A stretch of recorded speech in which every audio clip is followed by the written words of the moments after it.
beautiful Florida. What's up, everybody? I have been laying in bed for about 2 days and I've been sick. I thought I had COVID. Thank goodness I don't have COVID, because that's the worst. I've already had COVID 3 times. I know, but that's because I work around a lot of people. And I just want to talk about one thing today, and that's being sick when you're with a narcissist. Yeah, I'm laying in bed. Just bear with me. I look like crap. Whatever. We still have to put the message out.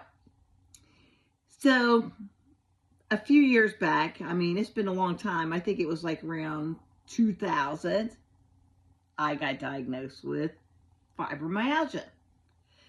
I was in a really bad accident, and sometimes you can get that after you've been in an accident. So off and on since 2001, I think it was, I've been, sick with this autoimmune disorder, which is hard to deal with because it comes and it goes. I'll be all right for a while, and then I'll get the extreme fatigue, body aches, and all kinds of weird stuff from the illness. Fibromyalgia is just a weird illness. You just get all kinds of weird symptoms. You can get skin rashes, brain fog, like I said, extreme fatigue, muscle aches. That's the most problem with it. If you overdo something, like if you exercise and work out too hard, it'll get you the next couple of days. So when I do some heavy duty like farm work, I have to realize that I have a day to recover. Like that day I'll do heavy farm work or gardening, but the next day I won't. So I got really sick all the time, and I was married at the time, and this person, did not acknowledge how sick I would get. Sometimes I would be bedridden. I had to sleep extra.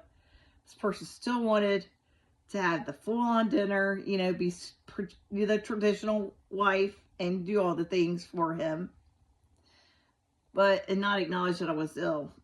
It was rough, and I don't even know what to tell you people, because I don't want anybody to go through that. It's miserable. But of course, when that person gets sick, everybody drops everything. And, oh, you're sick. Let me help you. Let me do this for you. Let me do that. I don't know what it is about narcissists and illness. When they're sick, man, you better drop everything and just bow down to them. But there you go. That's the difference between a narcissist and their victim. Now, the last one I went out with was just totally inconsiderate about anything. I would have a farm and kids, but I was also in a band with him, and he would not acknowledge anything about extra work that I did. He didn't have anything like that going on. He would always just be at home and just have his household, but he didn't have a farm or anything like I had, the extra work. But that wasn't acknowledged. You just had to go till you're exhausted. Drop everything for the narcissist. I am the one true person you must follow. It's like a false God. That's what they want you to be like. They want you to drop everything for them. Basically worship them. That's a problem I have with narcissists. They always want you to treat them like almost like a god. And I'm like, the only one I treat like that is the one and only true God. It's definitely not a human being on this earth. It's the Most High.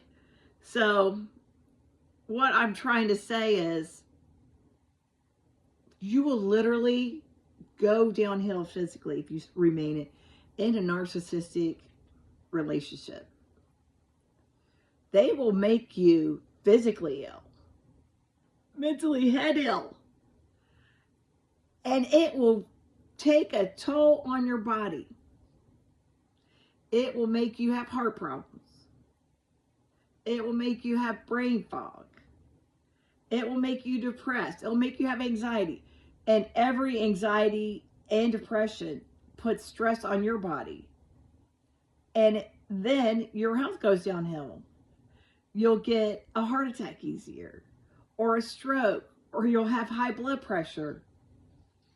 And what I'm trying to say is, it is a health risk if you stay with these people. They will literally make your body fail and go downhill. Another really awful thing that happens to you is you will gain weight because the cortisol levels in your body, because of the stress, will make you gain weight. It's so crazy, but that will happen. Your sleep patterns will be messed up. You'll get lack of sleep, which causes you to have more problems. You have to have proper sleep or you will mess up your whole entire body.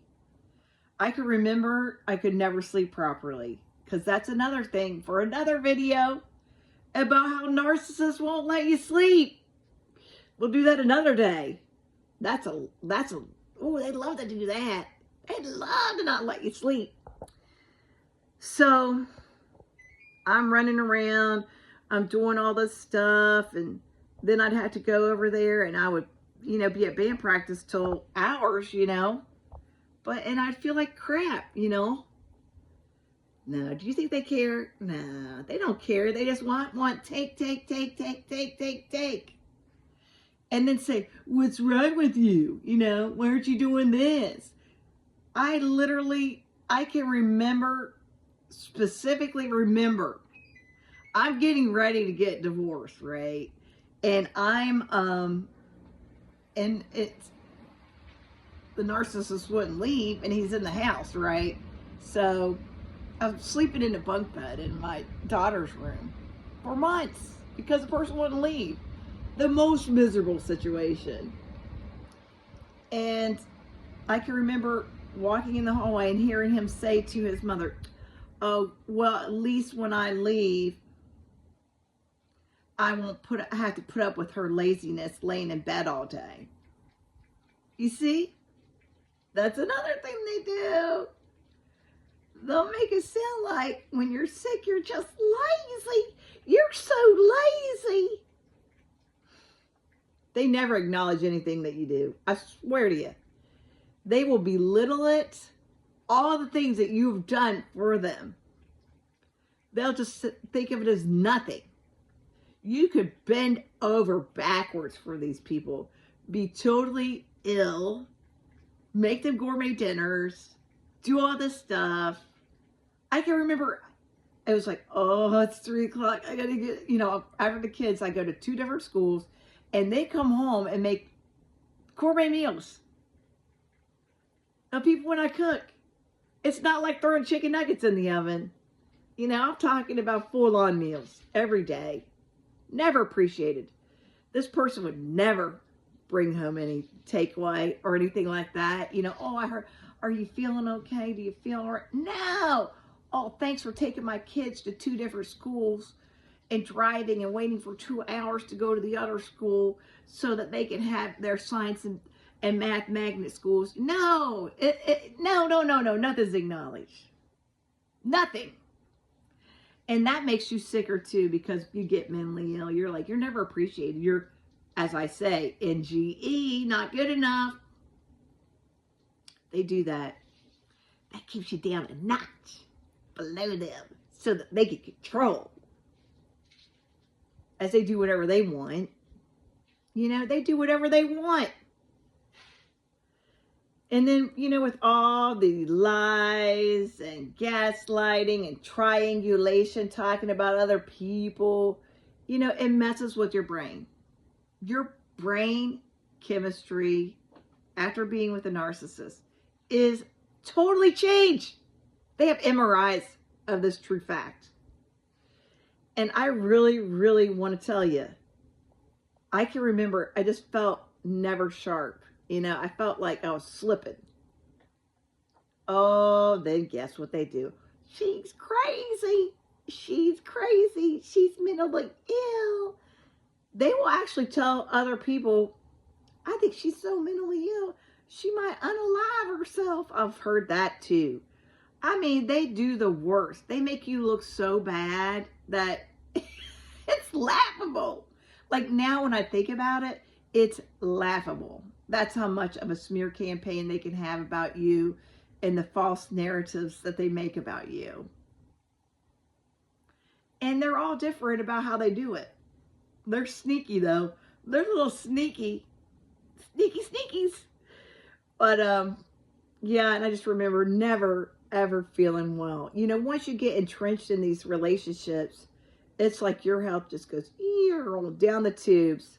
It's just like you're going to doctors and the doctor's like, well, your blood work's all right and this is all right. I just don't understand why you're feeling like this, you know? I know why. It's because you're with a narcissist that destroys every day, destroys you, destroys what you are, puts you down, makes you feel less than. You never feel good enough. You never feel pretty enough. You never feel like you're good enough or about anything. They never, ever say nice things like, oh, thanks for making me a gourmet meal today. I really appreciate it. Thanks for doing all this for my children and running 2 moms groups and going on the PTO and getting swing sets for the school. Thanks for doing all that.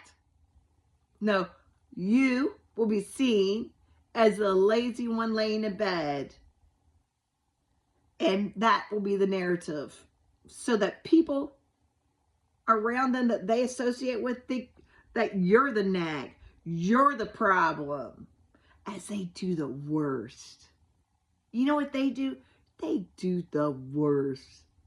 I guarantee you they'll be going out to their business luncheons and getting their food catered and everything else at work. Or that, oh, they do a lot of stuff. I don't even want to get into it because it's disturbing me right now. And I don't even want to think about their secret lives and what they do with their secret lives behind your back. I guarantee you, it's not good for you. It won't be good for you.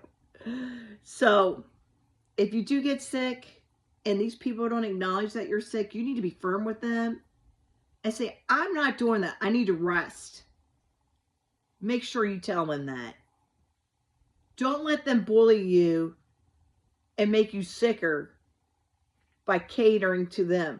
They are not God. Only one God, the Most High, is God. And that's the only one that you bow down to. You never bow down to a narcissist.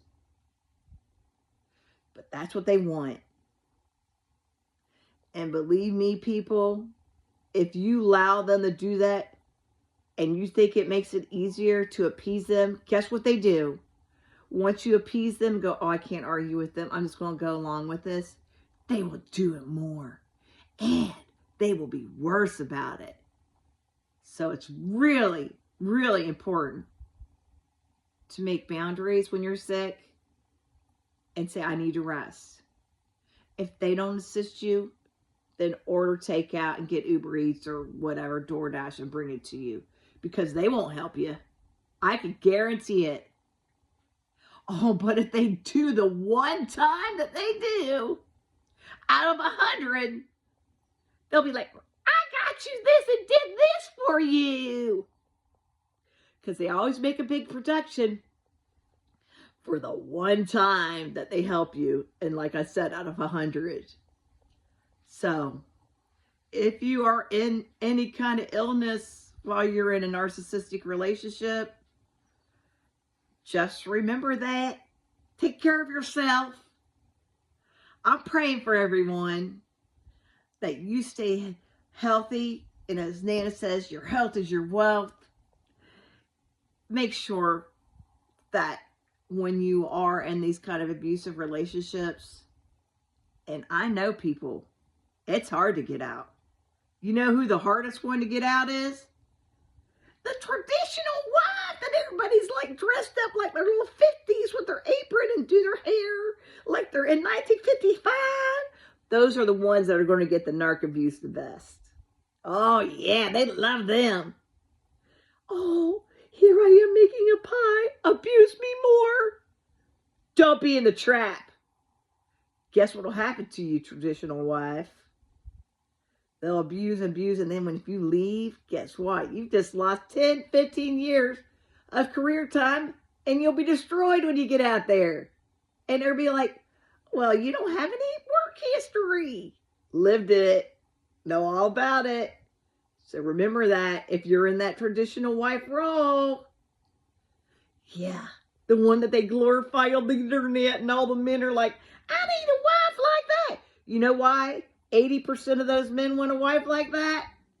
Is because they want to be the false god, and they want to destroy you. So take care of yourself. I'm going to go back to bed. I'm tired. Lots of love for you from Florida. And as I always state, I'm praying for each and every one of you to the Most High, Jesus Christ of Nazareth, and to say you will be strong enough to get out. You might not be right now, but you alone will be the catalyst to get out of abuse. Don't ever, ever let anybody make themselves a false god that you need to worship. A narcissist is a narcissist. They are not God. Have a wonderful day from Florida. Cheers. And each and every one of you out there, I will be praying for you every day to get out of narcissistic abuse. Cheers.